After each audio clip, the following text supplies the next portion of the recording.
السلام عليكم ورحمة الله. بسم الله والحمد لله والصلاة والسلام على رسول الله وعلى آله وصحبه ومن والاه أما بعد.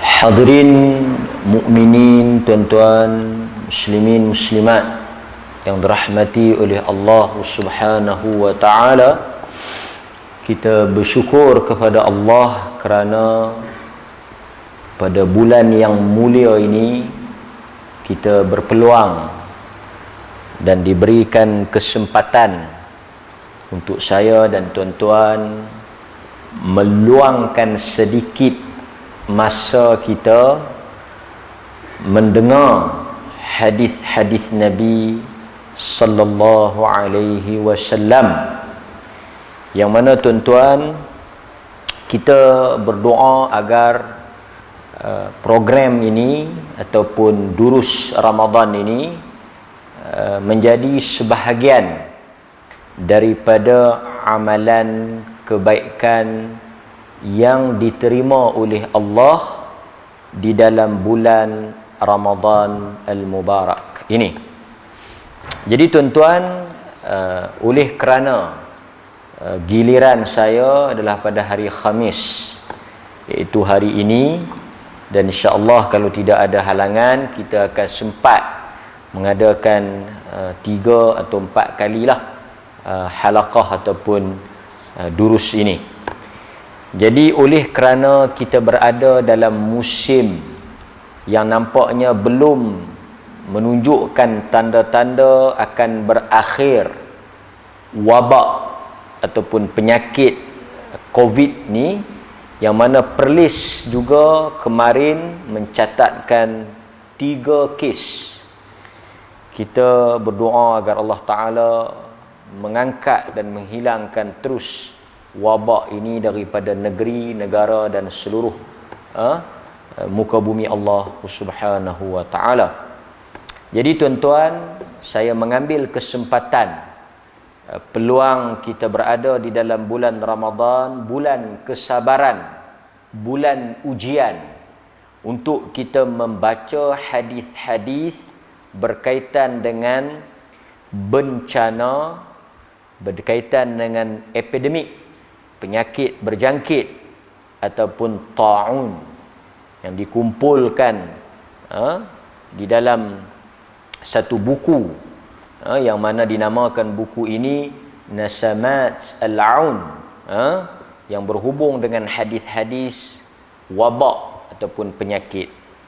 Mudah-mudahan hadis-hadis ini memberikan ilmu dan panduan kepada kita bagaimana sepatutnya seseorang yang mengaku beriman berhadapan dengan situasi yang tidak menentu ini. Dan wal'iyadhu billah, kita mohon perlindungan, nas'alullah al-afiyah wassalamah, kita memohon keampunan, kita memohon keselamatan kepada Allah agar wabak ini tidak terkena kepada kita, keluarga kita dan seluruh masyarakat kita. An Aisyah radhiyallahu anha qalat, daripada Aisyah radhiyallahu anha, dia bertanya atau dia berkata, sa'altu Rasulullah sallallahu alaihi wasallam, kata Aisyah, aku bertanya kepada Rasulullah sallallahu alaihi wasallam anit ta'un, tentang ta'un. Siapa yang tanya? Aisyah radhiyallahu anha.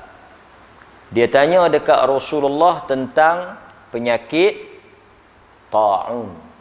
Ta'un ni penyakit yang berkait dengan kita sebut kolera lah kan, penyakit jangkitan atau wabak yang berkait dengan bawaan air yang tercemar, ta'un ni kan. Okey, yang mana dia menyerang perut. Ta'un ni dia menyerang anggota usus. Dan kita tahu orang yang mati kerana ta'un atau mati kerana sakit di bahagian perut, mereka ini mendapat syahid akhirat. Nabi SAW menyatakan di dalam satu hadis, di antara mereka yang dikategorikan sebagai syuhada, orang-orang yang mati syahid. Syahid ni dia ada dua. Syahid dunia, syahid akhirat. Syahid dunia ni orang yang mati di medan perang. Itu kita panggil syahid dunia. Ada juga yang tak mati di medan perang, dia dapat syahid juga. Syahid akhirat. Apa maksud syahid akhirat? Mereka yang tidak terkorban di medan jihad, tak mati dalam peperangan, tetapi mendapat pahala orang mati syahid. Antara orang yang mati syahid ni siapa? Mereka yang mati disebabkan oleh kesakitan atau penyakit yang menyerang perut. Sakit yang berkait dengan perut. Sakit usus. Kanser usus ke, appendix ke, apa-apalah.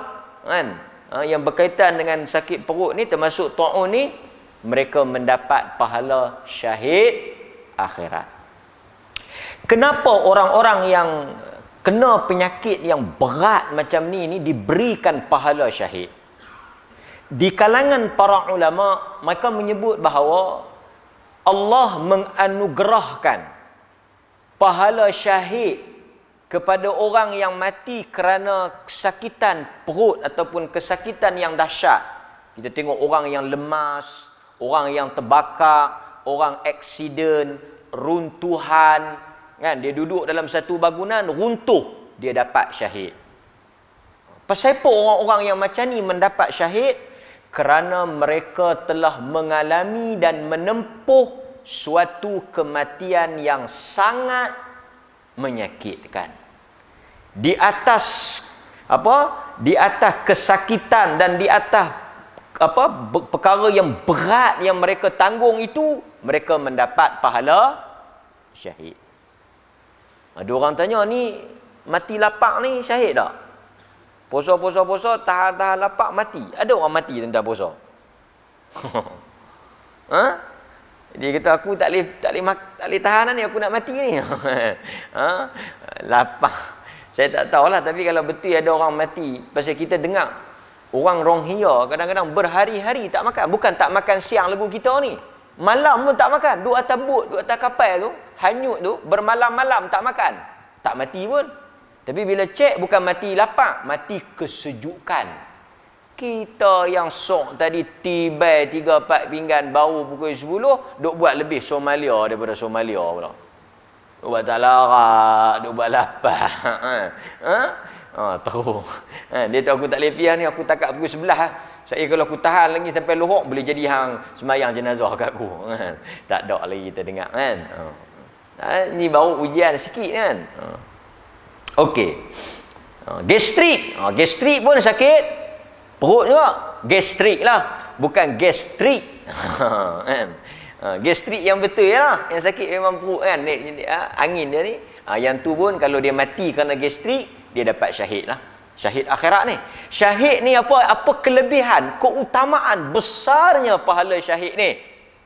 Apa dia yang kita nak buru, yang kita nak rebut, yang kita nakkan mati syahid tu, yang kita sangat mendambakan mati syahid tu? Apa besar dia tuan-tuan? Semua dosa yang tuan-tuan buat batal habis. Besar bila kita kata seseorang itu dikurniakan syahid. Dia dapat apa? Kesemua dosa yang dia lakukan dipadam oleh Allah. Itulah keutamaan syahid. Maksudnya siapa-siapa yang mati syahid tu, dia mati seperti dilahirkan. Dia mati seperti kanak-kanak yang baru dilahirkan. Pasal apa? Bersih, suci daripada sebarang dosa. Tak nak. Itu dia tuan-tuan. Kita balik bertemu dengan Allah dengan tak ada dosa. Kecuali satu lah. Hutang lah. Yang tu tak dapat apa. Pasal yang tu berkait dengan orang. Nampak? Sebab itu sahabat yang tengah makan tamar ni, yang tengah makan kurma, yang tuan-tuan duk makan lah ni, bulan-bulan puasa ni makan kurma kan. Dalam hadis Nabi kata, satu orang sahabat dia makan buah kurma. Dia tanya dekat Rasulullah, dia kata, araaita in qutiltu fa aina ana ya Rasul? Kalau aku mati ni, kalau aku syahid ni, aku pergi perang aku syahid ni, Allah bagi apa kat aku? Bagi syurga. Orang mati syahid ni syurga. Dia buang buah kurma yang dia makan tu, dia buang. Dia pergi perang. Itu yang saya sebut tentang syahid ni. Okey.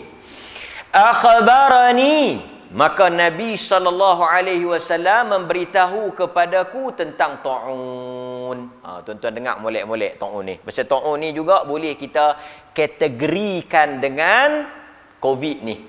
Walaupun berlaku perbincangan di kalangan para ulama, Nabi sebut ta'un. Tapi kalau penyakit lain yang ada sifat macam ta'un ni, yang berjangkit ni, boleh tak kita nak masukkan dalam hadis ni? Kita dengar dulu apa yang Nabi sebut. Sekejap kita bincang. Akhbarani, maka Nabi memberitahu kepadaku tentang ta'un. Dengar apa kata Nabi. Apa jawapan Nabi kepada Aisyah radhiyallahu anha. Nabi kata apa? Nabi kata annahu. Hu tu balik pada siapa? Sesungguhnya ta'un. Sesungguhnya ta'un itu azabun yab'athuhu Allahu ala man yasha'. Pertama, Nabi kata ta'un adalah azab yang Allah bagi kepada siapa yang dia nak. Ala man yasha'. Jadi boleh tak kita katakan penyakit, suatu musibah itu sebagai azab? Kata Ibnu Abbas, boleh. Tapi kita kena tengok orang tu lagu mana. Sebab hadis ni tak habis lagi. Tapi boleh tak tuan-tuan menyebut COVID ini sebagai azab? Penyakit itu sebagai azab? Kesusahan itu sebagai azab? Kawan tu kena satu benda yang menyakitkan, yang menyusahkan, yang dia tak suka. Boleh tak kita kata ini azab Allah? Boleh. Kerana azab Allah ada dua. Azab dunia dan azab akhirat. Itu dia. Jadi tak salah kita nak guna terminologi. Tak salah kita nak guna, kita nak kata. Cuma kita nak kata tu kita kena tengok dululah, kan? Macam orang main semayang apa semua, kan? Tiba-tiba motor dia hilang.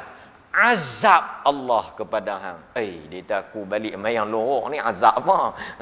So kita nak kena clarify, nak kena tengok dulu nak guna tang mana. Okey? Kemudian Nabi kata apa? Pasal itu dalam hadis Nabi SAW kata, apabila Allah memberikan azab di dunia, Allah tidak akan lagi mengazab di akhirat. Siapa-siapa yang dah kena di dunia, dia tak akan kena lagi di akhirat. Itu sebagai satu bentuk apa? Sebagai satu bentuk penghapusan. Itu satu berita juga untuk kita. Okey. Peringkat yang pertama, bahagian pertama Nabi kata annahu azabun. Annahu azabun. Itu adalah azab yang Allah hantar, yang Allah timpakan kepada orang yang dia nak. Okey. Wa anna Allah ja'alahu rahmatan lil mu'minin. Tadi azab, yang ni rahmat. Tu dia tuan-tuan. Saya baca kan, tapi kita tak mau juga kena. Saya baca aja, kena tak mau juga. Allah kata apa? Wa annallaha ja'alahu, dan Allah menjadikan kepada orang-orang yang beriman rahmatan lil mu'minin. Ta'un tu sebagai rahmat kepada orang beriman. Jadi tuan-tuan, kalau kena dekat orang yang tak beriman, namanya azab. Kalau kena dekat orang beriman, namanya rahmat. Hadis ni riwayat siapa? Hadis ni ada dalam Sahih Bukhari. Jadi kalau saya sebut tu imam kena sungguh pula. Tak apa, kita jangan bagi contoh. Kita kata orang bagus ni tu imam lah kan. Kata orang bagus kena. Kan? Kita dengar ada juga, tuan-tuan, ada ulama yang kena COVID. Di Jordan, seorang syekh Ali Hasan Al-Halabi, alim besar hadis, alim ulama hadis, dia meninggal kerana COVID. Jadi yang tu azab ke rahmat? Yang tu rahmat. Pasal dia orang beriman, ulama. Masa dia hidup, dia mempertahankan hadis Nabi. Masa dia hidup, dia jaga hadis Nabi. Dia berkhidmat untuk hadis Nabi. Ulama macam dia pun Allah bagi penyakit COVID. Pasal itu kita kena tengok dari dua sudut pandang, dua pintu. Kita tak boleh pukul rata. Semua ni bala, semua ni azab. Pasal Nabi kata ada yang Allah hantar sebagai azab, ada yang Allah hantar rahmatan. Rahmatan yang Allah hantar sebagai rahmat kepada siapa? Lil mu'minin. Jadi tuan-tuan, saya nak habaq, berdasarkan hadis ni juga. Tuan-tuan kena setujulah, pasal yang ni memang terbukti dah. Penyakit ni, penyakit tak kira lah ta'un ke, COVID ke, apa ke, penyakit ke, yang kata berjangkit ni, kita beriman apa? Nak kena bagi jelas ni. Tajuk ni sepatutnya duk ingat, tak payah nak baca dah. Tapi duk nampak macam tak ada nak kesudah penyakit ni. Penyakit COVID ni nampak macam tak sudah dah. Duk naik lagi. Tapi kita baca bila sebagai satu manfaat untuk kita nak berhadapan dengan dia. Tuan-tuan, berdasarkan hadis ni, Allah yang mengenakan penyakit kepada siapa yang dia nak. Jadi kita punya sikap kita, ni sebut saya tuan-tuan, saya peringat diri saya dan diri tuan-tuan ni. Mulai daripada hari ni, sebenarnya sebelum ni pun kita dah kena, cuma peringat balik, perkemah balik. Kena ataupun tidak merupakan ketentuan, kehendak dan juga takdir Allah. Ini kita nak sebut pada diri saya dan diri tuan-tuan. Pasal apa? Allah kata dia menjadikan. Dia yang menjadikan. Ada dia jadi kat kawan tu, ada dia jadi kat kawan ni. Tengok orang. Dia yang pilih. Pelik tak tuan-tuan? Duduk satu rumah dengan pesakit COVID tapi negatif. Yang tak duduk pula sangkut. Betul tak? Bisa jumpa tak? Banyak kes ni. Bukan ta'un ni, ta'un kot lah tak ada. Ni COVID ni. COVID ni misteri. Tak tahu punca pun tak tahu. Tanya dia ada pergi tak tempat-tempat red zone? Tak ada. Ada tak kontak dengan siapa-siapa yang kena? Tak ada. Dia kata dia duduk rumah saja. Dia tak pi mana-mana. Kalau kata pi rata kot kena. Ni ada yang duduk rumah tak pi mana-mana. Kena. Ada yang dia panggil apa, nama apa tak tahu. Ada istilah yang dia sebut tu, yang yang tak diketahui punca tu. Yang tak ada kaitan, tak ada kontak rapat, tak ada pergi mana, kena. Kita orang beriman, kita berhati-hati, berjaga-jaga, berwaspada, berusaha. Tengok tuan-tuan semua bagus, pakai mask, bawa sejadah, jaga jarak. Tapi kalau nak kena, kena. Ya, dia kata saya tak pi pasal Ramadan pun kena. Yang pi pasal Ramadan tak kena pula. Kalau saya tahu baik saya pi. Dia mebal. Tapi kita nak habaq apa? Ini merupakan ketentuan Allah. Kalau kita beriman, kena kat kita rahmah. Rahmah. Dapat rahmat Allah. Penyakit itu rahmat Allah. Nampak? Okey, tak apa, kita sambung. Tak habis lagi.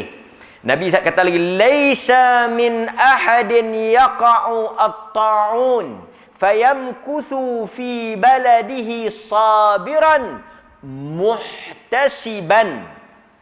Nampak tuan-tuan? Nabi kata apa? Jika seseorang itu berada di suatu tempat yang mana berlakunya ta'un. Dia duduk di tempat yang kena ta'un tu. Dia melihat penularan. Dia macam kita lah ni duduk di tak ada tempat yang tak ada COVID ni kan. Nabi kata siapa-siapa yang duduk di satu tempat yang berlaku penyebaran wabak tu, fayamkusu, dia mesti terus duduk di situ.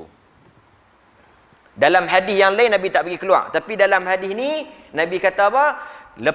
Dia duduk di tempat yang penyakit tersebar tu, fayamkusu, dia duduk, dia stay di situ. Dia tak lari, dia duduk. Kemudian apa? Fi baladihi sabiran, dalam berkeadaan dia sabar. Dalam berkeadaan dia sabar. Dalam berkeadaan dia sabar, muhtasiban, dalam keadaan dia mengharapkan pahala. Okey, Nabi bagi satu guideline. Siapa-siapa yang duduk tempat berlakunya ta'un ni, penularan ta'un dan wabak penyakit ni yang tersebar, penyakit berjangkit, dia duduk di situ, di tempat tu, dia duduk terus. Dia stay. Masa dia duduk tu, dia ada dua sifat. Pasal apa hang tak lari? Pasal apa hang duduk di sini? Yang pertama, dia sabar. Dia sabar menanggung. Tuan-tuan, orang kena dengan orang tak kena macam kita ni, yang tak kena COVID ni, alhamdulillah tak kena, tapi ada tak kesan dia kat kita? Ada. Kita yang tak kena ni pun tak bebas macam orang yang kena. Kesan ekonomi, kesan sosial. Kita yang tak kena ni pun terpaksa hidup macam orang yang kena. Maksudnya, orang yang tak kena COVID, tak kena penyakit pun, dia juga ada kesan pada diri dia. Maka kita sabar. Muhtasiban, untuk pujuk diri kita, tuan-tuan. Allah kata apa? Nabi sebut apa? Harapkanlah pahala. Bukan sikit anak punya kesan ni. Berapa banyak syarikat bankrupt, orang kena buang kerja, yang bercerai-berai, yang macam-macam jadi kan. Macam-macam jadi COVID ni, macam-macam. Ni, yang terbaru, tuan-tuan saya tak tahu ada anak duduk luar. Ni, nak abang siap-siap dah. Kementerian Kesihatan, cadang apa? Ni, raya ni. Kementerian Kesihatan dah cadang dah. Ni, keluar dalam berita. Kementerian Kesihatan dah abang awal dah. Tuan-tuan kena sabar, dan harapkan pahala. Tak boleh rentah negeri. Siapa yang ada bini banyak, bukan bini banyak, anak banyak silap. Yang ada bini banyak tu kena sabar dan mengharapkan pahala. Sedih tak? Sedih. Sedih anak tak balik lebih sedih daripada tak main masjid. Betul ke tak? Tak betul. Tak main masjid lagi sedih. Tambah satu Syawal nanti dengar daripada laungan masjid negeri, Allahu Akbar, meleleh air mata. Meleleh air mata ni. Nabi kata sabar, harapkan pahala. Ada tuan-tuan anak-anak yang sampai ke mati tak boleh tengok ni. Mak pak duk sakit tak boleh nak balik, lalah kali balik main mati. Ada? Bukan sikit, banyak. Banyak depa tak boleh nak, bukan depa tak mau balik, depa tak boleh nak balik. Siapa yang duduk dekat-dekat ni, orang duduk luar nak balik tergedik-gedik nak pergi tengok pak. Yang duduk dekat tak pergi tengok ni macam mana tuan-tuan? Kita nak buat apa ni? Yang duduk dekat ni tak mau pergi tengok kan. Depa duk risau ni, mak dah sakit nak balik tak boleh. Balik-balik main mati. Tapi tak apa. Nabi kata apa? Sabiran muhtasiban. Jangan kamu lawan, jangan kamu protes, jangan kamu engkar, sabar muhtasiban. Dalam dia sabar tu, dia kena kata apa? La ya'lamu annahu la yusibuhu illa ma kataballahu lahu. Nabi kata dia sabar, dia bersedia, apa kemungkinan pun dia redha. Dan dalam masa tu, tuan-tuan semua ni, kena pasak dalam kepala ni, kena pasak dalam hati ni apa? La yusibuhu illa ma kataballahu lahu. Tidak akan menimpa dirinya penyakit taun itu melainkan apa yang ditulis oleh Allah ke atasnya. Jadi tuan-tuan, kena tak kena ni sudah ditulis. Pasal itu jangan kata kat orang yang kena. Orang yang pakai gelang pun tak payah duk kata apalah kat dia. Bukan dia minta. Ada siapa-siapa pergi minta. Ada tuan-tuan jumpa, dia ni memang ustaz ni minta tergedik-gedik nak kena. Tak ada. Semua orang tak minta, tapi Allah tulis dia kena. Kita mungkin belum masa kita. Jadi jangan pandang serong. Jangan ni kadang-kadang macam kusta. Ada yang ni tak mau ambil duit lah. Kan? Ada yang dah lega ni, yang dah lega dipulaukan pula. Jangan mungkin kita kena baca lah. Itu semua Nabi satu hari Nabi dukung Ibnu Abbas. Dukung Ibnu Abbas. Nabi kata dekat Ibnu Abbas, ya ghulam, wahai budak. Dalam hadis yang diriwayatkan oleh Al-Imam Tirmizi. Nabi kata, ya ghulam. Dukung Ibnu Abbas. Nabi kata, wahai budak. Wa'alam. Ni tuan-tuan tanya saya, macam mana tak mau bagi kena ustaz? Dalam hadis Ibnu Abbas. Macam mana tak mau bagi kena COVID ni? Ini ada petua dia. Petua ni bukan petua pelik-pelik. Kadang-kadang petua pelik-pelik duk dengar kan. Ni petua betul. Depa duk tanya ni nak bagi tak dahaga macam mana? Minum air. Depa duk tanya petua tak bagi 8 ayat masa puasa ni macam mana? Minum air. Betul tak petua saya? Tuan-tuan tanya betul tak? Tak boleh marah. Tuan-tuan tanya petua tak bagi. Saya kata minum air segelas hilang dahaga betul. Itu petua dia. Puasa tak bagi 8 ayat macam mana? Puasa 8. Ni yang saya pelik orang duk petua tak bagi 8 ayat ni. Ni yang koronu ajak tak 8 ayat. Tuan-tuan tahu tak siapa dia yang 8 ayat? Tuan-tuan tahu tak siapa dia yang 8 ayat masa puasa? Nabi. Nabi dahaga. Ni saya nak abang tuan-tuan, Nabi dahaga. Kalau tuan-tuan dahaga biasa. Yang peliknya, ustaz, dia puasa dia tak dahaga. Oi. Hampir cek tengok tah teh ais segelas apa. Nabi dahaga. Baca tak hadis yang sahabat nampak Nabi mandi tu? Baca tak tuan-tuan? Yang Nabi mandi tu, yang sahabat tanya Rasulullah, mandi ya? Dia kata dahaga. Panas. Dahaga mandi. Jadi tuan-tuan kalau panas dahaga pergi mandi. Tapi mandi sajalah. Ini dia shower lah. Nabi dahaga. Maknanya tak ada lah petua-petua tak dahaga tu. Baca ni tak dahaga, baca ni tak dahaga. Kalau ada baca apa tak dahaga, boleh kat Nabi dululah. Tapi Nabi bagi tahu dia panas, dia dahaga. Tuan-tuan bisa pergi tak puasa di Madinah? Jangan main-main puasa di Madinah. Hangat dia bukan lain macam. Kan? Hangat Madinah boleh pergi 40 lebih darjah. Terbakar kaki kita kalau berjalan atas lantai. Tu hangat. Nabi dahaga. Okey. So tuan-tuan saya nak cerita apa? Saya nak cerita kat tuan-tuan Nabi sebut kat Ibnu Abbas. Ibnu Abbas, ihfazillah yahfazka. Kau nak Allah jaga kau. Yang buat turun penyakit ni Allah Ta'ala. Yang bagi ada penyakit ni Allah Ta'ala. Yang bagi jangkit tak jangkit ni Allah Ta'ala. Nak bagi kena tak kena ni siapa? Allah Ta'ala. Macam mana nak bagi dia jaga kita? Nak bagi dia jaga kita, Nabi ajak Ibnu Abbas, kau jaga dia dulu. So, saya nasihat dari tuan-tuan, jaga Allah, Allah akan jaga tuan-tuan. Jaga Allah tu macam mana? Semayang. Kata para ulama, jaga Allah dengan maksud menjaga suruhannya dan meninggalkan larangannya. Itu maksud jaga Tuhan. Jaga Tuhan tu, buat yang dia suruh, jangan buat sekali-kali, jangan duk berani buat apa yang dia larang. Kalau pergi buat benda dia larang, dia tak jaga kita. Dia biar kita lingkup. Dia biar kita jaga dia. Pasal itu tuan-tuan duk baca tak waktu pagi? Doa tu. Baca tak waktu pagi? Wala takilni ila nafsi tarfata ain. Baca tak? Kita minta dekat Allah, wala takilni ya Allah. Jangan kau biarkan diri aku. Ya Allah, kita minta dekat Allah. Pagi-pagi kita minta dekat Allah apa? Ya Allah, jangan kau biar diri aku ni aku jaga sendiri. Walaupun sekelip mata, jangan biar kau jaga aku ya Allah. Aku tak boleh jaga diri aku. Kita jangan rasa kita boleh jaga tuan-tuan. Sekelip mata pun kita tak boleh jaga. Ada orang duk bawa kereta elok-elok. Bukan ada masalah apa pun. Dia terlak micro sleep. Dia terlak sat ya, mati terus. Sebab tu kalau tuan-tuan nak terlak sungguh-sungguh. Jangan terlak sat-sat. Terlak sungguh-sungguh. Biar padan. Ini tengah-tengah dah bawa. Terlak sat ya. Pasal tu kita sangat, yang kata insan, yang kata hamba saya tuan-tuan ni, kita sangat berharap dengan penjagaan Allah. Sangat bergantung pada diri Allah Ta'ala. Sangat. Kita sangat bergantung pada Allah. Sekelip mata pun Nabi kata jangan biar. Tu dia yang kata hamba lemah ni. Jadi nak macam mana nak Allah jaga kita? Kita jaga Allah. Nabi kata kat Ibnu Abbas, wa'lam law anna hadhihi al-ummah law ijtama'an an yadurruka bi syai'. Kalau semua orang nak bagi tak elok, tak jadi. Kalau semua nak bagi tak elok, tak jadi, tuan-tuan. Buat semua nak bagi kena kat kita, tak jadi. Tak jadi, tuan-tuan. Pasal apa? Allah tak nak. Kalau semua nak selamatkan kita, nak jaga kita, kan? Vaksin pun kena. Dan vaksin yang tuan-tuan nak cucuk kan. Orang tua-tua warga mah kan, tuan-tuan cek tak? 19 ni depa cucuk. Tuan-tuan doa banyak-banyak.